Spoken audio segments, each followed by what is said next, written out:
Bildiğimiz gibi 3-4 gün önce Elazığ'ın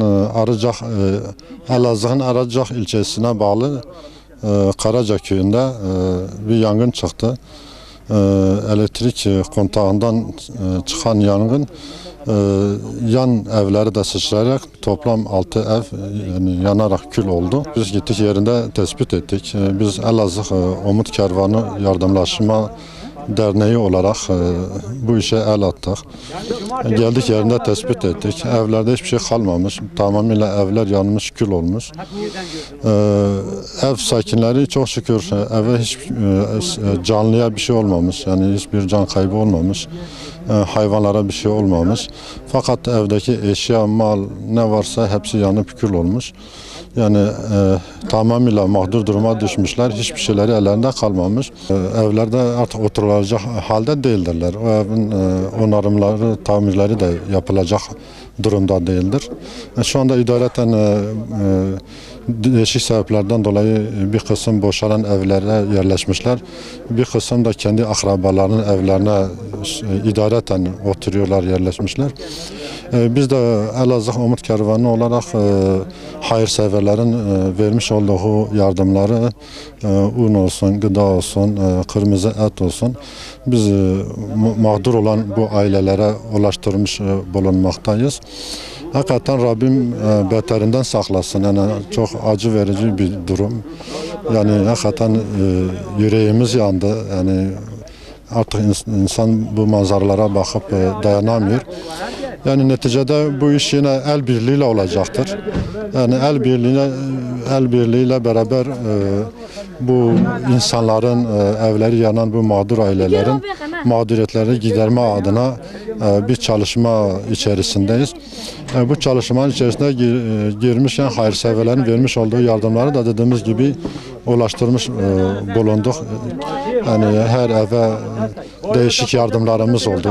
Yardımları teslim ettik.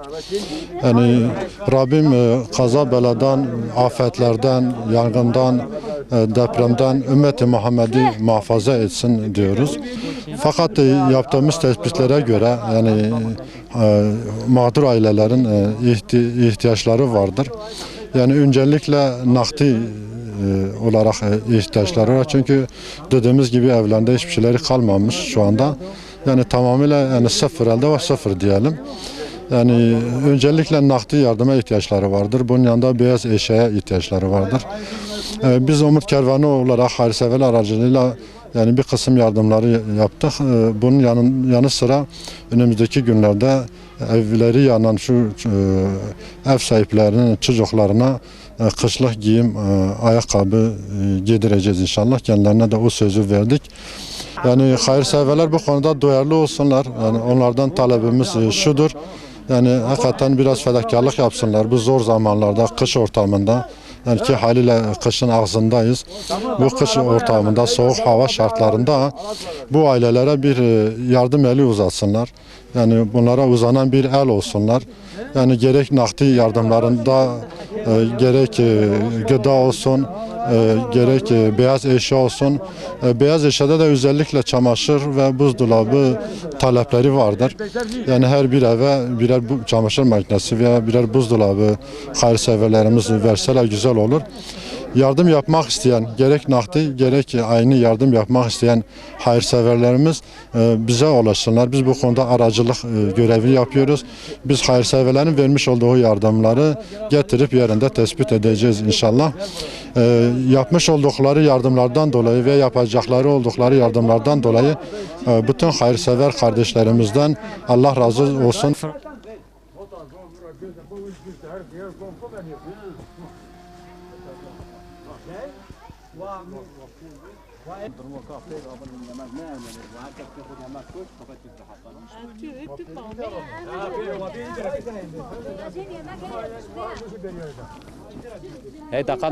هي دقات مداهمه کرد Ne kadar?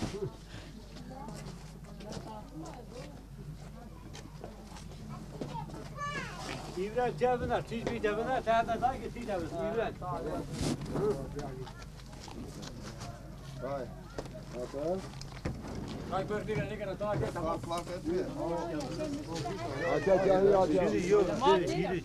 Bu konuda Allah razı olsun herkesten. Bizi çağırdılar, dediler ki yangın çıkmış. Evet. Bizim köylümüz şeydeydi, arada tarladaydı, çift sürüyordu. Koştuk gittik, artık yapılacak bir şey kalmadı. İtfaiye de gelene kadar diğer evleri kurtarmaya çalıştık. Yani yanan evler kül oldu. Yanan evler kül oldu. Eşeği de bilmedik nerede olduğunu. Yani zeynet eşyası olsun, para olsun. Bayağı Yaşar'ın biraz bir parası da vardı. Bir miktar. O da yandı. 30 milyara yakın parası vardı. 20 milyar da arada altınları vardı. Onları da yandı gitti. Ya Allah razı olsun. Geldi itfaiye kaymakam bey olsun. Geldi saat 9-10'a kadar. Köylü vatandaş, çevreden herkes geldi, yardımcı oldu. Allah razı olsun sizden de. Talebimiz valla şu anda inşallah en kısa zamanda bu beyaz eşya eğer temin olsa bu vatandaşların 6 evin, Altı evin. evet, çamaşır makinesi, buzdolabı, televizyonlar. Diğeri de Sayın Valimiz inşallah bugün bir son karara bir nokta koydu. Köyü inşallah taşıyacak bir yere yer çalışması yapacak inşallah, evet.